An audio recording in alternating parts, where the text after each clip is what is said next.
이런 남자랑 결혼하면 100% 이혼합니다. 부부싸움이 심했었는데 이 부부싸움을 시아버지가 말리는 게 아니라 결혼생활 행동 강령을 보내주시더라고요. 마마보이나 파파보이 절대 만나지 마세요.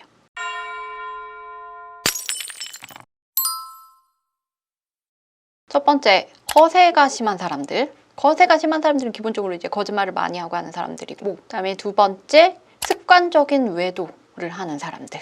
그리고 세 번째, 부모로부터 독립하지 못한 사람들입니다. 허세에 관련된 좀 이혼 사건 케이스에 대해서 설명해 주세요. 허영심이 심한 사람들이 있어요. 허세라고도 이야기를 하는데 그럼 어느 정도의 허영심은 정도에 따라서는 사회생활을 할 때 필요할 때도 있습니다. 사업을 하는 사람들이라든지 그런 사람들은 이제 자신감 있게 본인 사업을 헤쳐나갈 필요도 있고 한데, 이제 문제는 본인이 가진 능력을 과신하고 반복해서 실패를 하는데도 전혀 기존의 어떤 방법이나 성실성이 나아지지 않으면서 단순히 이제 물질적인 것을 추구하고 본인이 능력은 없는데도 더한 거를 자꾸 얻고자만 하는 그런 사람들이 문제입니다. 반복적으로 사업을 실패한 케이스가 있었어요. 이 남자분은 어려서부터 특별히 직업을 가지지는 않았고 이런저런 아르바이트를 하거나 아니면 그때그때 돈이 되는 일을 해왔었는데요. 그러다가 이제 사업을 해야겠다라고 생각을 하신 거예요. 처음에 치킨집이었어요. 그래서 이제 부모로부터 도움을 받아서 음식점을 차립니다. 근데 이분이 그렇게 성실한 사람은 아니었어요. 그렇다고 사업적인 수완이 대단한 사람도 아니었어요. 그래서 처음에 했었던 사업을 망하게 됩니다. 그런데 문제는 이제 그렇게 한번 망하고 나면은 두 가지의 길이 있잖아요. 아, 사업은 나랑 안 맞으니까 직장 생활을 해야겠다라고 해서 직장에 취업하기 위해서 노력하는 방법이 있겠고, 또 다른 하나는 아니다, 내가 이번 사업은 실패했지만 내가 어떤 점 때문에 실패를 했는지 분명히 알겠다라고 생각을 하면서 다음 사업은 실패하지 않아야지. 그래서 좀 더 철저히 준비를 하고 좀 더 계획을 하고 그리고 새로운 사업에 도전하는 그런 두 가지 길이 있는데, 이분은 첫 번째도 두 번째도 아니었어요. 비슷한 다른 사업을 다시 한번 이번에는 더 큰 자금을 끌어다 쓰면 분명히 성공할 수 있다라고만 생각을 했었던 거예요. 특별한 계획도 없었습니다. 그리고 나서 두 번째 사업을 시작을 했습니다. 처음에 부모님이 돈을 빌려줬을 때는 어느 정도 경제적 여유가 있으셨어요. 근데 두 번째 사업을 위해서는 부모님이 여러 대출을 받고 본인이 가지고 있었던 아파트라든지 다른 부동산들 담보로 은행에 제공을 한 다음에 은행에서부터 많은 돈을 대출받거나 아니면은 이제 지인들에게 돈을 빌리기 시작하고 그런 식으로 해서 사업을 진행을 했었습니다. 그리고 남자분은 이 사업이 진행을 하다가 처음에 막 잘 안 되고 하니까 본인 주변에 다시 또 돈을 빌리기 시작을 했습니다. 이 사업은 그렇게 몇 차례 악순환을 겪다가 결국은 또 망하게 됩니다. 그렇게 남자분이 두 번째 사업을 망하자 이제 부모님들에게 문제가 생겼습니다. 부모님들이 바로 신용불량자가 되어버린 거예요. 이렇게 부모님들이 신용불량자가 된 상태에서 이 남자분은 그 다음에 어떤 선택을 하느냐? 와이프한테 돈을 빌리기 시작합니다. 와이프는요, 그냥 일반 그 직장 생활을 하던 사람은 아니었고요. 평범한 이제 부모님 아래에서 평범하게 이제 사회생활을 조금 하다가 아이 2명을 낳고 전업주부로 생활을 하던 사람이었습니다. 그래서 와이프한테 돈을 좀 빌려달라. 집에 이 돈이 있는데 이걸 좀 가져다 쓰자라고 시작을 했다가 나중에 이제 그게 또 감당이 안 되니까 와이프한테 친정에서 돈을 좀 빌려오면 어떻겠냐라는 요구를 하기 시작합니다. 와이프는 이제 처음에는 이제 본인 명의로 신용대출을 받을 수 있거나 아니면 본인이 가지고 있었던 예금이나 이런 것을 모두 남편에게 제공을 해서 사업을 다시 시작을 할 수 있게끔 도와줬었는데요. 하지만 그 상태에서 또다시 이 사업은 망하게 되었습니다. 그리고 이 와이프마저도 신용불량자가 되었습니다. 이렇게 이 남자분은 본인 신용불량자, 본인의 부모님 모두 신용불량자, 거기에서 와이프까지 신용불량자로 만들어버렸습니다. 이 남자분은 이제 신용불량 상태였기 때문에 본인 명의로 할 수 있는 일이 없었어요. 근데 이 남자분은 계속해서 일반 직장을 다니기보다는 어떤 영업이나 사업을 통해서 돈을 많이 벌기를 원했습니다. 그러한 상황에서 이제 친정 아버지가 힘들어하는 딸을 위해서 그리고 힘들어하는 자기 손녀들을 위해서 뭔가 도움을 주고자 휴대폰을 개통을 해주고 은행 계좌도 빌려주고 그리고 이분이 계속해서 새로운 일을 할 수 있게끔 도와주고 했었습니다. 문제는 이 남자분이 이걸 통해서 제 새로운 일을 시작했는데요. 집에 알리지도 않고 코인 투자를 시작을 하신 겁니다. 이 남자분은 친정아버지의 신분증 사본을 가지고 있었고요. 그리고 친정아버지 명의로 된 휴대폰을 사용하고 있었습니다. 그리고 친정아버지 명의의 은행 계좌도 하나 사용을 하고 있었습니다. 이걸 통해서 카카오의 비대면 대출을 받았습니다. 비대면 대출을 받은 돈으로 코인에 투자를 했고 이것 또한 몽땅 망해버렸습니다. 이야기를 하면서도 참 슬프네요. 실패하면 좀 인정을 하고 네. 좀 이렇게 복귀를 해야 되는데 좀 그런 부분이 잘 안 됐나 보네요. 여기에서 이 남자분의 특징은 돈을 쉽게 벌고 싶어 했었던 거예요. 쉽게 많이 벌고 싶어 했었는데 사실 돈을 쉽게 많이 벌 수 있는 방법이 뭐 그렇게 있을까요? 우리가 옆에서 봤을 때 되게 쉽게 버는 것 같다. 저 사람 왜 저렇게 돈을 많이 벌지? 해 보이는 그런 많은 분들은 사실은 24시간 중에서 대부분은 일을 하고 계시고 그걸 통해서 부를 이룩하신 분들이 대부분입니다. 근데 우리가 보이는 것만 그냥 저 사람이 좋은 거 있고 늘 좋은데 놀러 다니고 하는 것 같아서 나도 저런 삶을 살고 싶다라는 허황된 생각에 그냥 그저 좋은 차, 좋은 집, 좋은 여행지 이런 것만을 추구하고 본인은 실제로 노력을 하지 않고 계획성 없이 그렇게 생활을 하다 보면은 이런 결말을 맞을 수가 있습니다. 결과적으로 이 여성분은 사실은 남성분을 여러 번 믿고 배신을 당하고 해서 이제 본인마저도 신용불량자가 된 상태에서 친정 아버지에까지 이제 문제가 생길 가능성이 있자 이 시점에서 도저히 안 되겠다 생각을 하고 이혼을 결정을 하셨는데요. 여기까지 10년이 걸렸습니다. 변호사님 두 번째 이제 좀 습관적인 외도를 하시는 분들에 대한 사연도 하나 말씀해 주실 수 있을까요? 너무 많아서 기본 테크는 요즘 어플 사용하시는 분들 많아요. 소개팅 어플 같은 거 많이 사용을 하시는데 그 어플을 내 남편이 여전히 사용하고 있다 라는 거를 발견하신 분들도 꽤 되실 거예요.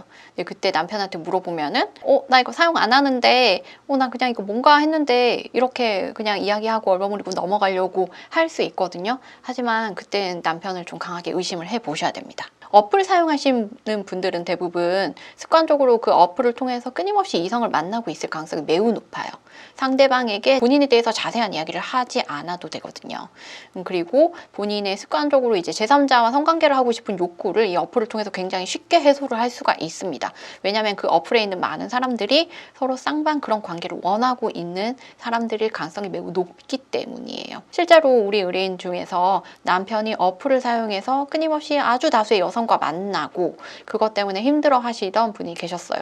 남편이 자신은 이런 어플을 하지 않겠다, 절대 깔지 않겠다 라고 해서 휴대폰을 와이프한테 늘상 보여주고 잠그지도 않고 했었는데 나중에 이 남편이 또다시 이제 밤에 좀 늦게 오고 가끔 연락이 안 되고 하는 일이 있었던 거예요.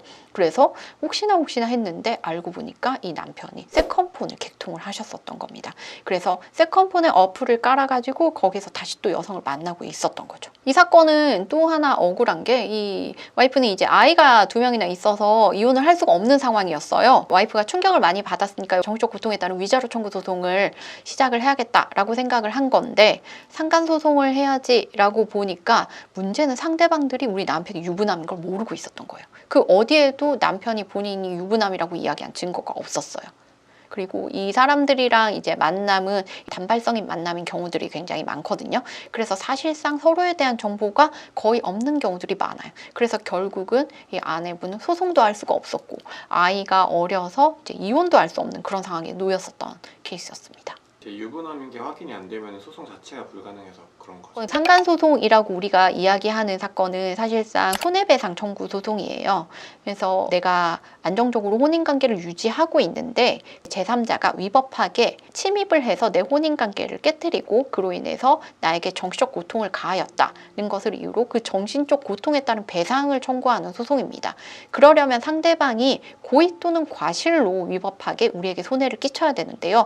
바로 여기서 고의 또는 과실의 부분이 우리 남편이 유부남임을 알았는가로 평가가 되는 겁니다. 결혼 10년 차 정도의 부부가 있었습니다. 이 부부 사이에서는 2명의 자녀가 있었고요. 이 아내는 전업주부이면서 맞벌이를 위해서 노력하고 있었어요. 그래서 여러 가지 자격증을 따고 프리랜서로 일을 하면서 이제 아이들이 어느 정도 성장하고 나면은 정기적인 직업을 가져야지, 직장 생활을 해야지 라고 생각을 하면서 결혼 생활을 꾸려오고 있었습니다. 이 여성분은 시댁에 굉장히 잘했는데요. 사실상 어떤 측면에서는 대리 효도를 하고 있었습니다. 시어머니의 생신, 시아버지의 생신 빠지지 않았고 전날 시댁에 가서 새벽에 생일상을 차리는 일을 당연하듯 해왔습니다. 문제는 이 여성분이 맞벌이도 하고 아이들 육아도 하고 하면서 좀 많이 힘에 부쳤었던 거예요.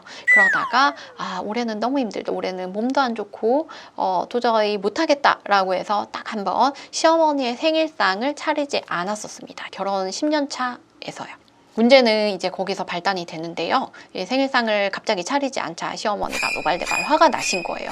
그래서 그에 대한 불만을 직접 이야기하는 것은 물론 이 여성분의 남편에게도 그 이야기를 한 거예요.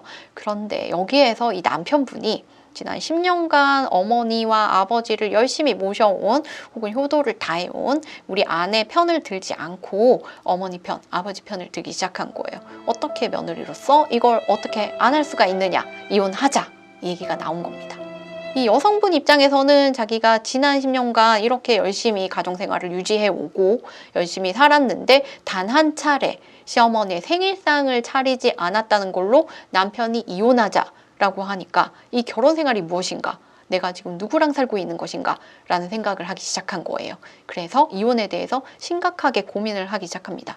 이걸 이유로 부부관계가 굉장히 악화가 되었고 이것 때문에 이제 갈등을 겪다 보니 경제권을 가지고 있었던 남편분이 생활비 카드의 한도를 줄여버리고 생활비를 제대로 지급하지 않기 시작을 했습니다. 여성분은 아직 직장 생활을 하기 전이었고 가끔 프리랜서로 일하면서 돈을 벌고 있었기 때문에 정기적인 생활비가 지급되지 않으면 당장 아이들 먹고 키우는 일에 문제가 생길 수밖에 없는 상황이었어요. 이 아내가 남편에게 생활비를 지급해달라고 요청을 하니까 남편이 이제 내가 밖에서 힘들게 벌어온 돈을 너는 너무 쉽게 쓴다. 내가 생활비를 지급해 줄 테니 어떤 항목인지 하나하나 보고를 하고 나에게 청구를 해라. 그럼 내가 지급을 하겠다.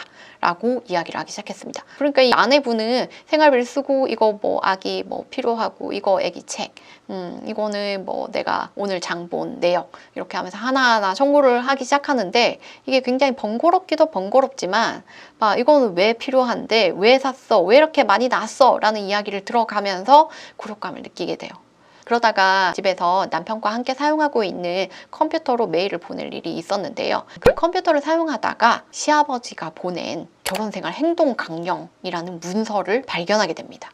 그 행동 강령 안에는요, 경제권을 쥐고 와이프한테 생활비를 다 주지 말고 버는 돈을 본인 혼자 직접 관리할 것이며 어떤 항목에 생활비가 나가는지를 하나하나 따져서 남편이 돈을 벌어오는 거에 대해서 아내가 감사함을 느끼도록 결혼 생활을 유지할 것을 명령하는 조목조목 아주 구체적으로 이렇게 결혼 생활을 하고 저렇게 결혼 생활을 해야지 아내가 남편을 존중한다는 내용이 적혀 있었어요. 그건 바로 시어머니의 생일상을 차리지 않은 이후에 시아버지가 작성을 해서 그 남편에게 보낸 내용이었습니다. 이런 분들이랑 같이 살면 안 되겠네요. 마마보이, 파파보이.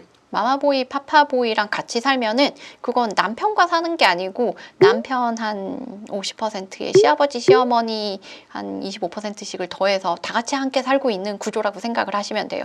그거를 견딜 정도로 남편을 사랑한다라고 하면은 그 선택 존중하지만 굉장히 힘듭니다. 쉽지 않아요. 그리고 사실은 나를 굉장히 사랑하고 나랑 이해관계가 공통된 자녀를 가지고 있는 남편과도 늘 의사가 동일하지 않고 늘 어떤 결정을 할 때 다투기도 하고 하는데 그거를 시아버지, 시어머니와 함께 다 같이 이야기를 해야 되고 시아버지, 시어머니 늘상 또 남편 편이잖아요. 그런 상황에서는 쉽지 않죠. 오늘은 결혼하면 안 되는 남자에 대해서 설명을 드렸는데요. 허세가 심한 남자, 습관적인 외도, 그리고 마마보이, 파파보이입니다. 오늘 제가 설명드린 내용 결혼을 결정하실 때 참고하셔서 좋은 결정하시기 바랍니다. 감사합니다.